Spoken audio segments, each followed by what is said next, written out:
Today I wanted to expand upon the last video that was done about Trump being a Russian asset and answer some questions. Nobody really asked a whole lot of questions in the comments, but I did have some phone calls from people who actually know me personally, and we're trying to dispute it.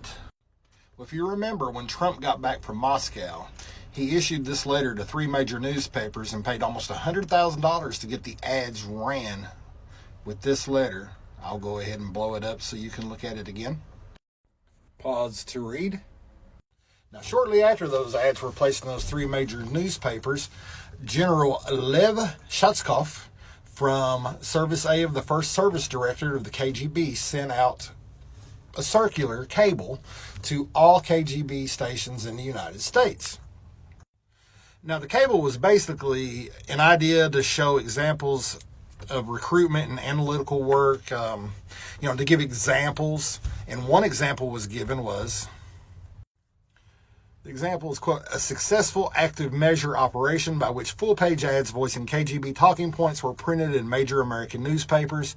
Even though the asset had no security clearance or access to classified documents, it was concluded that he could still be used to channel active measures to influential people in the United States. You have to remember, at this point, Trump was still just considered a useful idiot. They really weren't trying to out him, but they didn't care if anybody found out because, freedom of speech, he can say what he wants to, even if it is planted by the KGB. Now, the whole goal of the letter is they were trying to get the U.S. to drop security relations with Japan, which was one of the long-lasting KGB measures they were trying to achieve. The time those ads were considered one of the most successful KGB operations to date. Before you start screaming fake news and everything, you can look it up. September 1st, 1987, Boston Globe, Washington Post, New York Times, ads were placed, and it was calling for the U.S. to stop spending money to defend Japan and the Persian Gulf.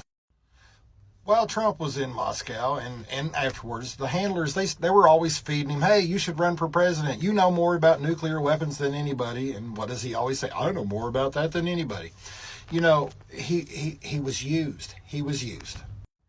And not long after that, this was in Portsmouth, New Hampshire, when Trump flew in right around the primaries to put his feelers out there about running for president. Now, I don't think Trump loves Russia more than the United States. I think Trump loves Trump. That's it. He doesn't care about anything but himself, and he sure doesn't care about you. A lot of good places to confirm this information. Here's a good one. Executive Intelligence Review, good scholarly journal. More to follow.